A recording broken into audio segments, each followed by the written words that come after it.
Olá! Hoje eu quero falar sobre o uso de internet, principalmente sobre redes sociais.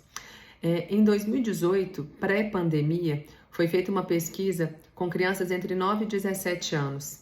E essa pesquisa mostrou que 86% estão conectados, sendo que 93% via celular, 92% tem rede social e 83% assistem vídeos somente pelo celular. Os temas mais pesquisados: 20% sobre alimentação, 16% formas de se machucar, 14% maneiras de suicidar e 11% drogas. Esses dados me assustaram muito e, lembrando, isso foi pré-pandemia. Pós-pandemia, eu não consigo nem imaginar como estão esses dados. Desses, 24% relatam que eles ficam muito tempo conectados. E esse muito tempo vai muito além do tempo preconizado pela sociedade brasileira. A sociedade brasileira recomenda até os 2 anos, 0 telas. Entre 2 e 5 anos, 1 hora de tela. Para mim, eu gosto de falar 1 hora de televisão, sempre supervisionado. Entre 6 e 10 anos, 1 a 2 horas. E entre 11 e 18 anos, 2 a 3 horas e nunca madrugada, né? Desses, então, 25% relatam que tentam diminuir o uso do celular e não conseguem. Isso eu vou fazer um relato pessoal. Eu, há bons meses, acho que tem mais de ano, eu comecei a deletar meu Instagram do meu celular. E aí eu volto com o Instagram só sexta-feira. Justamente porque eu ia ver as horas, eu ia responder um paciente, eu entrava no Instagram e aquilo dali consumia meu tempo. Então, se para mim, que estou falando sobre esse assunto, que tanto me assusta, para mim foi difícil, eu tive que fazer alguma coisa para me controlar, imagina para um adolescente. Aquele adolescente que às vezes ele está sozinho e ele quer entrar na internet, ele acha um amigo rapidamente, um amigo que de fato ele conhece ou um amigo desconhecido. Ele acha alguém rapidinho para jogar o jogo que ele quer. E isso acaba que a gente está fazendo, afastando, né, os adolescentes, as crianças do mundo real. Muitas famílias têm a falsa sensação da família unida. Sexta-feira à noite, todo mundo em casa, cada um no seu quarto com seu celular, que hoje em dia eles nem estão fazendo muita questão de televisão, eles assistem tranquilamente no celular, cada um no seu celular assistindo um filme. É a falsa sensação da família unida. Quero falar sobre o TikTok, um aplicativo que é o maior sucesso entre as crianças e os adolescentes. É um aplicativo de aparência inofensiva, de fácil manuseio, são vídeos curtos que vão estimulando a interação, um contato rápido e fácil com estranhos, um controle de privacidade fraco. Qualquer criança que sabe ler e escrever, ela consegue mudar a privacidade. E sobre a privacidade, recentemente o TikTok pagou uma multa milionária por violar dados de crianças e adolescentes que utilizam essa plataforma. Os conteúdos têm de todos os jeitos, de todos os tipos. Então tem muito conteúdo inadequado, violento, sexual. O TikTok é super famoso pelos desafios. Tem muito desafio bobo, simples, que a gente interpreta como bobo e simples. Mas esse desafio bobo e simples, ele pode gerar na criança uma ansiedade, uma pressão em fazer, em conseguir, em comparar com os outros, fora os comentários que muitos podem ser super maldosos. Os outros desafios que começam com esses bobinhos e depois começam o desafio de fumar o cotonete, né, do desafio do desodorante, que eu relatei que 3 faleceram recentemente. Esses desafios são chamados de desafios perigosos.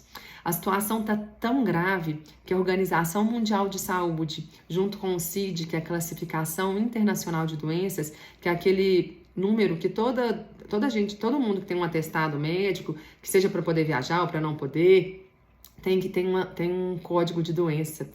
E agora o CID, junto com a OMS, tem novas doenças. Desde janeiro do ano passado, uma nova doença é o uso abusivo de jogos eletrônicos. E a outra são jogos perigosos causadores de acidentes, de coma, de pneumonia, de morte. Olha a gravidade que essa situação tá. Isso começou com esses desafios bobos, inocentes.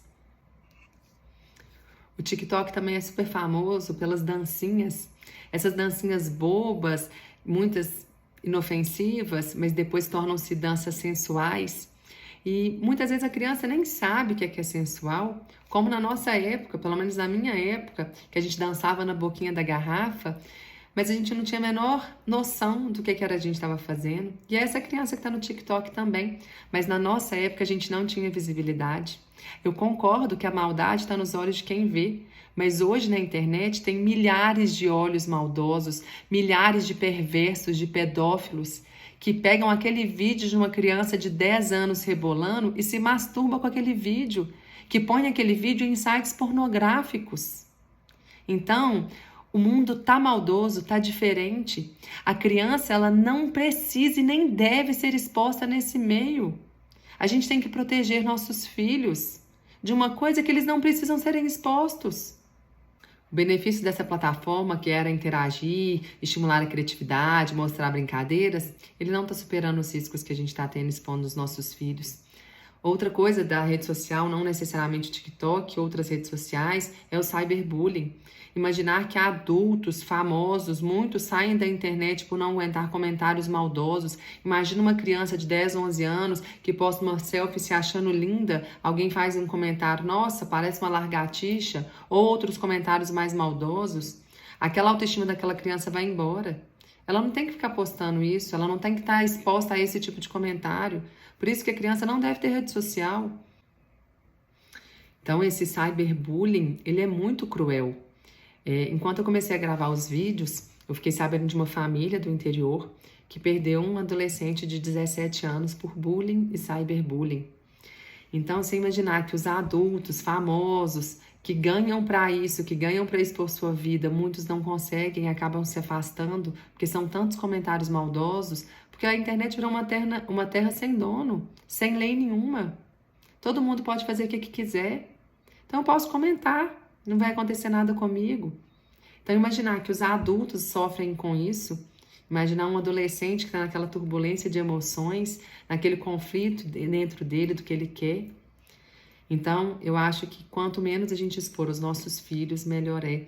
Então, aquele estímulo lá no início que a gente deu o celular para tampar aquele vazio do que não fazer nada, ou porque eu estou muito cansada e eu preciso que ele fique quieto, isso daí vai se aumentando, vira uma bola de neve, a gente não consegue sair disso. E aí, por isso que eu resolvi gravar esses vídeos todos, pra gente ver se a gente não perde nossos filhos, vamos fazer diferente. Porque o final tá sendo esse. Meninos viciados, e hoje quando a gente fala, meu sobrinho é viciado em videogame, isso virou doença. Doença que precisa ser tratada. Porque senão aquele menino, ele vai se perder. Ou ele vai suicidar, ou ele vai se enfiar nas drogas, ele vai se perder. Por último, eu queria falar sobre o sono. O que é o normal? De dia a gente ficar em vigília, ficar alerta, e à noite a gente dormir. Esse ciclo, ele é fisiológico e ele precisa ser respeitado para a gente produzir os hormônios de forma harmoniosa para ter benefício tanto corporal quanto mental. Mas o que a gente está vendo, principalmente nas crianças maiores ou nos adolescentes, é o oposto. De dia os quartos estão fechados, principalmente nos finais de semana, os quartos estão fechados e à noite as luzes acesas, a tela super próxima. Dorme carregando o celular, acorda várias vezes à noite porque eles estão ansiosos para saber a resposta de alguém e eles mexem no celular de madrugada. Quantos e quantos esperam os pais dormirem e mexem no celular? Essa luz não deixa a criança descansar. E aí no outro dia ele vai acordar mal-humorado, o rendimento escolar dele vai ser péssimo, a memória dele vai estar horrível, ele vai estar inquieto. E muitos vão ser rotulados com transtorno de déficit de atenção e hiperatividade, que é o TDAH, que é super famoso. Será mesmo que está todo mundo com isso? Muitos terão sim, mas muitos não. Então a gente tem que rever toda essa rotina dessa criança, desse adolescente, como é que é. Porque muitos tomam remédio para dormir, remédio para ficar acordado. E qual que é a qualidade de vida que essa criança e esse adolescente tem? Não adianta, gente, não adianta terapia, não adianta remédio. Se a base do problema não for, se essa criança ou esse adolescente não tem um distúrbio de fato que precisa ser tratado, ele só tem mudanças comportamentais que precisam ser mudadas, não adianta remédio, não adianta terapia, não adianta eu ir no médico mais famoso do mundo. Se eu não mudar a base do problema, que nesses casos a grande maioria é falta de carinho, de afeto, não adianta. Muitas famílias que eu conheço se deduzem como famílias unidas, porque estão sempre juntos, cada um no seu celular. A gente sempre passa Réveillon junto, a gente sempre passa Carnaval junto. Não, todo churrasco eu levo meus filhos para todos os lugares. Com a babá, a mãe senta, fica lá tomando seu drink, se divertindo com os amigos, que ela tá no direito dela também, mas o filho é dela. Ela não pode deixar o menino com a babá o tempo todo. Ela tem que ir lá, dar uma atenção. Esse adolescente, não dá para você ficar, porque ele é adolescente, ele vai ficar para lá. Não, chame ele para fazer os programas, propõe a ele, vamos ficar nós dois sem celular, um pouco, meia hora é o tempo da gente ir ali, ou vamos no cinema sem celular. Então, os adolescentes também precisam de atenção, não só são as crianças. Então, para finalizar esse vídeo, era sobre isso que eu queria falar.